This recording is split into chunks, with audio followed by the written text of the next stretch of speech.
ऐसे हैं जहां चंदन की मात्र उंगलियां लगा देने से ही शिव पितृलोक के पितरों को मुक्ति प्रदान करके वैकुंठ लोक का निवास करते हैं। 7 स्थान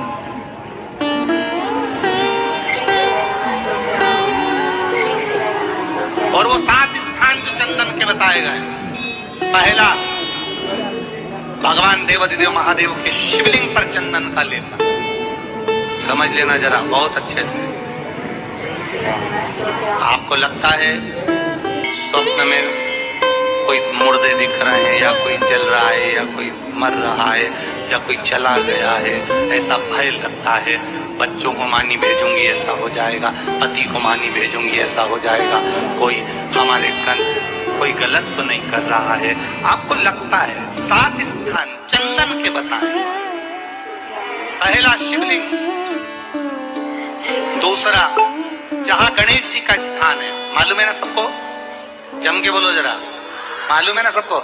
जहां गणेश जी का स्थान है वहां अलग से गणेश जी बैठे, वहां नहीं। शिवलिंग में जलाधारी के ठीक सामने राइट में गणेश, लेफ्ट में कार्तिकेय, बीच में अशोक सुंदरी। तो पहला चंदन बाबा के शिवलिंग पर, दूसरा गणेश जी पर चंदन की उंगली, तीसरा षडानंद कार्तिकेय पर चंदन की उंगली, चौथा अशोक सुंदरी पर चंदन की उंगली, पांचवा जलाधारी पर चंदन की उंगली, छठा जो शिवलिंग का जल बह रहा है इसके ठीक विपरीत की ओर चंदन की उंगली, और 7वां चंदन नंदी के मस्तक के ऊपर जो 2 सींग लगे रहते हैं उस पर चंदन की उंगली। ये कब लगाई जाती है? या तो अमावस्या के दिन। आपको लगता है कि हमारे पूर्वजों का उद्धार नहीं हुआ, हमारे पूर्वजों का कल्याण नहीं हुआ, कहीं अधोगति में कोई चला गया है, उसका बस एक बार, रोज नहीं जरूरत है, प्रतिदिन जरूरत ही नहीं, महीने में एक बार अगर अमावस्या के दिन भी आपने चंदन के थोड़ा सा चंदन अगर मेरे देवाधिदेव महादेव को 7 स्थान पर समर्पित किया है। अशोक यहाँ पर वर्णन कर रही है, मैना धन्य और कला की कथा कर रही है। तीनों ने सनकादि ऋषियों से मांगा। चंदन भगवान को अति प्रिय होता है और चंदन ही एक ऐसा होता है जो पितरों को भी प्रिय होता है, जिसका स्पर्श मात्र लगने से पूर्वजों का कल्याण हो जाता है, वो चंदन। तो आप लोग जो पशुपति व्रत कर रहे हो या कोई भी उपास करते हो, कई लोग कहते हैं हमने करा नहीं हुआ। क्यों नहीं हुआ? उसमें हमारी गलतियों को हमें छाड़। ये देख, अब जैसे ये शिवलिंग रखा है, आपने जल चढ़ाया, अब जल आप यहाँ से चढ़ा रहे हो तो धीरे धीरे धीरे धीरे चढ़ाएं जिससे छींटे बाहर ना, यहाँ तक छींटे रहे ना, जलाधारी तक चलेगा, बाहर ना। और एक बात का स्मरण रहे, यदि बेलपत्री, फूल, पत्ती जल चढ़ाने के बाद ये सब अगर नीचे गिर जाए, जलाधारी पर गिर गया या नीचे उतर गया, तुम्हारा पूरा जल चढ़ जाए, तुम्हारे पास में चंदन नहीं है, अबीर नहीं है, गुलाल नहीं है, कुछ भी नहीं हो, तो भी अपने हाथ की 3 उंगलियों से रेखा 3 खींचकर और फिर जो माला आदिकाधिक भगवान की रखी थी उसी से भगवान का वापिस पूरा श्रृंगार कर फिर वापिस आइए, भगवान को पूर्ण श्रृंगार।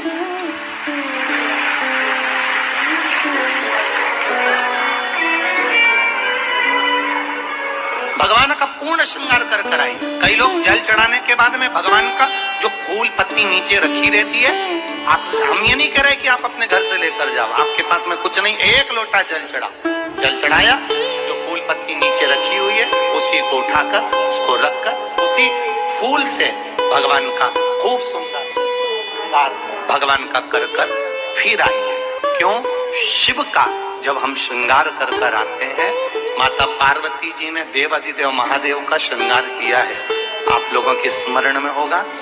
राम जी ने माता जानकी का श्रृंगार किया है। रामचरित सुनिए कथा, रामायण सुनिए आप लोगों ने, रामायण सुनी होगी तो उसमें माता बैठी है शिला के ऊपर और भगवान राम उनका श्रृंगार कर रहे हैं। एक कौवा आता है, वो चोंच मार कर जाता है, ये सारा वृत्तांत आप लोगों ने श्रवण किया है। तो राम जी माता सीता का श्रृंगार करते हैं, भगवान कृष्ण राधा जी का श्रृंगार करते हैं। केवल एक देव अधिदेव महादेव की कथा ऐसी है जिसमें पार्वती जी शिव जी का श्रृंगार करती है। शिव का श्रृंगार किस लिए,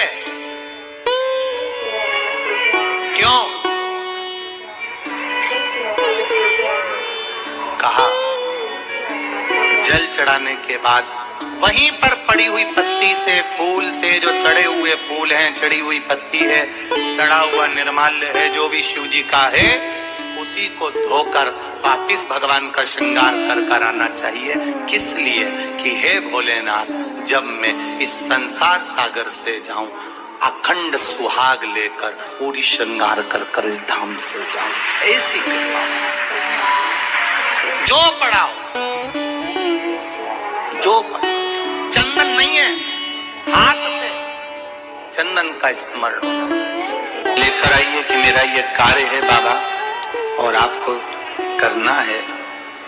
लाखों के दुखड़े जो तू हर गया डमरू वाले, फिर मेरे दुखड़ों को देखकर क्यों डर गया डमरू वाले। और शिव महापुराण की यही सबसे बड़ी आनंदता कि आपको आग लगे बस्ती में और अपन रहो, अपने मस्त रहिए। जो ज्यादा गाली दे, ताना दे, अपशब्द बोले, जो तुमको ताने पर ताना दे, तुम और जोरदार खजूर वाली चोटी बना और ऐसा पत्तल लगाओ ऐसा वाला, और फिर निकलो, बोलते रहो। अपन तो अपनी भक्ति करो, शंकर के भजन में डूबे रहो, राम नाम कृष्ण नाम में डूबो। ने क्या करना?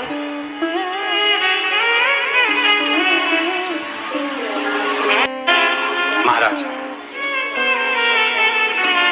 राम की दृष्टि में शंकर बड़े हैं, शंकर की दृष्टि में राम बड़े हैं, कृष्ण की दृष्टि में शिव बड़े हैं, शिव की दृष्टि में कृष्ण बड़े हैं। क्योंकि भगवान कह रहे हैं मुझसे बड़ा मेरा भक्त होता है, भक्त मुझसे बड़ा है। तो जो भगवान की भक्ति करता है भगवान उसको बड़ा समझता है।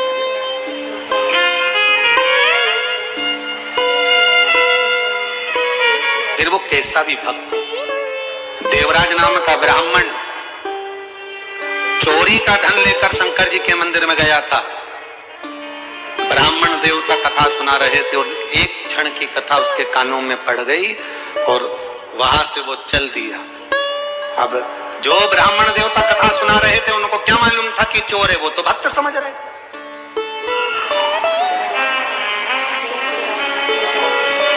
उनको नहीं मालूम कि ये चोर है, उनको तो भक्त समझ।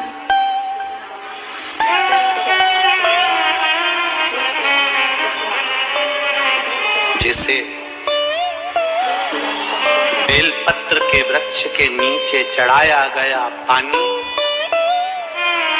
हमारे पितरों को प्राप्त हो जाता है, शिव जी को चढ़ाया गया पानी 33 कोटि देवताओं को प्राप्त हो जाता है।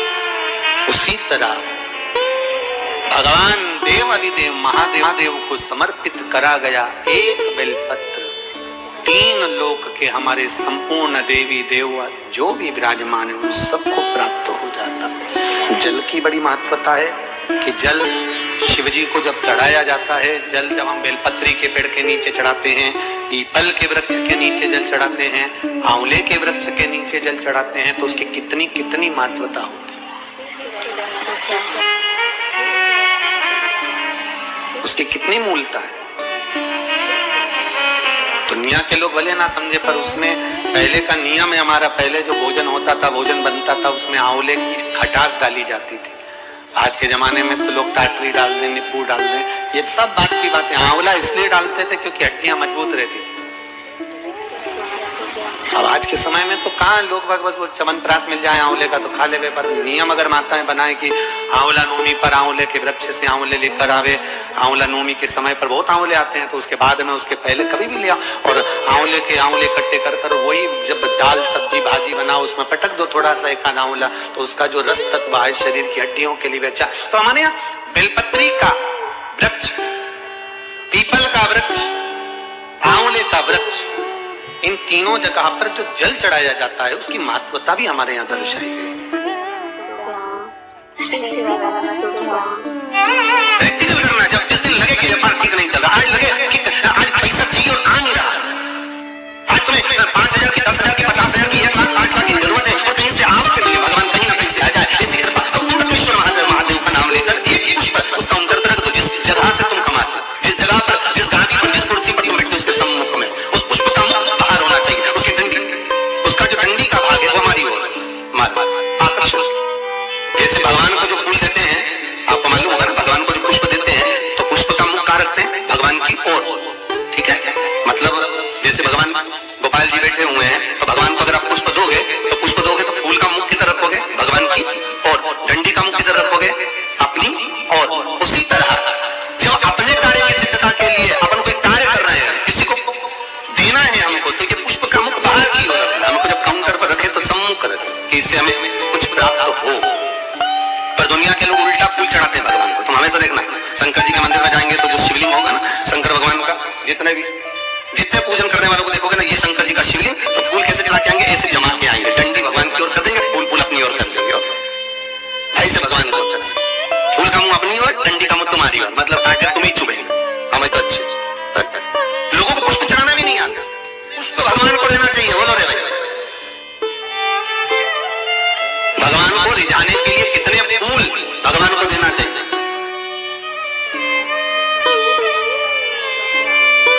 बोलो तो, कितने पुष्प भगवान को समर्पित करना चाहिए? महाराज, भगवान को कितने पुष्प देना चाहिए रिझाने के लिए? भगवान को, अभी यहां से आवाज आई थी, 4 पुष्प भगवान को समर्पित करना चाहिए। कितने पुष्प? 4। बचपन, जवानी, अधेड़ी और बुढ़ापा, 4 अवस्था संवारने के लिए भगवान को 4 पुष्प दिए जाते हैं। पुष्प देते समय जिस दिन तुम भगवान को पुष्प दे रहे हो उस दिन हमें कुछ भी नहीं कहना, हमारी तरफ से ये पुष्प भगवान से कहे। पुष्प भगवान से क्या कहता है कि भगवान मुझ में जैसी सुगंध है वैसी इसके जीवन में सुगंध देना। पुष्प कहता है भगवान जैसी मुझ में ताजगी है इसके जीवन में वैसी ताजगी देना। पुष्प कहता है भगवान जैसे मेरी पत्तियों में रस है इसके जीवन में खुशियों का रस भर देना। ये पुष्प कहता है भगवान से। हमें नहीं कहना भगवान से, भगवान को पुष्प दे दिया तो भगवान समझ गए। अब पहले कौन सी कंजन कहा शादी में गए थे राम, तो याद आया स्टेज पे ऐसा लड़का घुटना टेक के ऐसे तो राम ऐसे दे रहा है, तो हमने पूछ लिया भैया ये हमारे यहाँ तो ब्याह में जब भावर होती है उसके पहले जयमाला कराते हैं, माला पिना देते हैं, तो ये फूल मूल का चक्कर तो हमको समझ में नहीं आया। तो हमने पूछा ये फूल काहे को दिया? तो कहा गुरु जी समर्पण के लिए दिया। हमने कहा बहुत बढ़िया। तो हमने कहा गोभी का दे देता तो सब्जी तो बन जाता। हम समर्पण के लिए देव मना नहीं है, पर हमारे यहाँ ऐसा विधान नहीं है फूल वगैरह देने का।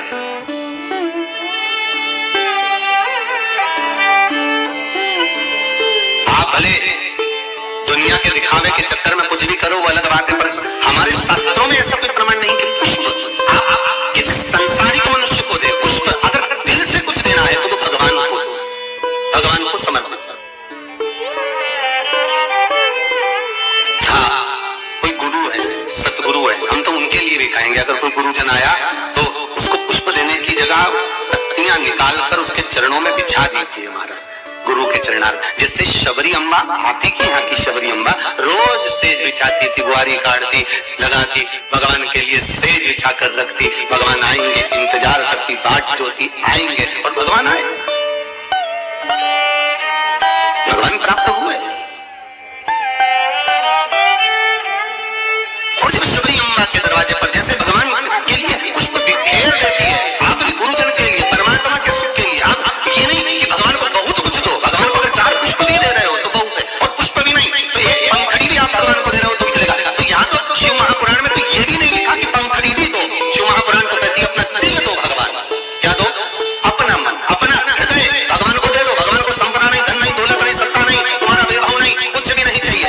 जो तुम पैसा चढ़ा रहे हो वो भी भगवान को नहीं चाहिए, जो तुम वस्त्र चढ़ा रहे हो वो भी भगवान को नहीं चाहिए, जो तुम आभूषण चढ़ा रहे हो वो भी भगवान को नहीं। भगवान तो करे हृदय दे मुझको, निर्मल मन सो मोहि भावा, आपका चित्त मुझे दे, और वो भी अच्छा देना। देखो हृदय भी देना तो अच्छा देना है,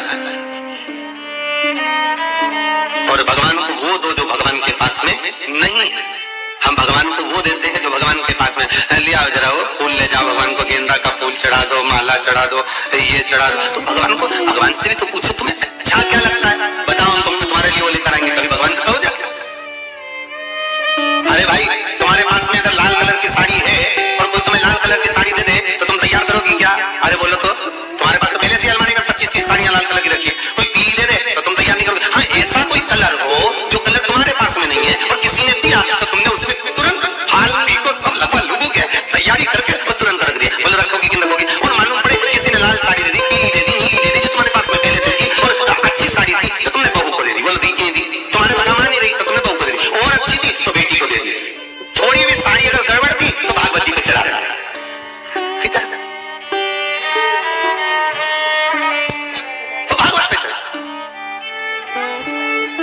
है। कोई ने पूछा था कि गुरुजी ये दुनिया के लोग आरती में ही खोटा सिक्का क्यों चढ़ाते हैं? मंदिर में लोग खोटा सिक्का क्यों चढ़ाते? फटा हुआ नोट, खोटा सिक्का मंदिर में चढ़ाएंगे, धर्म की जगह पर चढ़ाएंगे, अच्छी जगह पर कहीं देंगे। अरे अरे बोलो तो कहीं नहीं चले। अगर कोई मुर्दा जलाने जाए तो घर आते ना है, तो पत्नी करे बाहर बाल्टी रखिए ना लो जा। और अगर ऐसे ही घुस जाए घर में फिर देखो तुम्हें तो अक्ल ही नहीं है। मुर्दा जला के आए हो, पूरी अक्ल नहीं मिली, छोड़ी आए क्या संसार में? बाहर जाओ ना, कपड़े भी वहीं छोड़ दो, वहीं गीले करो। जिस गाड़ी पर आए हो गाड़ी पर भी पानी डलवा, चप्पल भी गीली करो, मोबाइल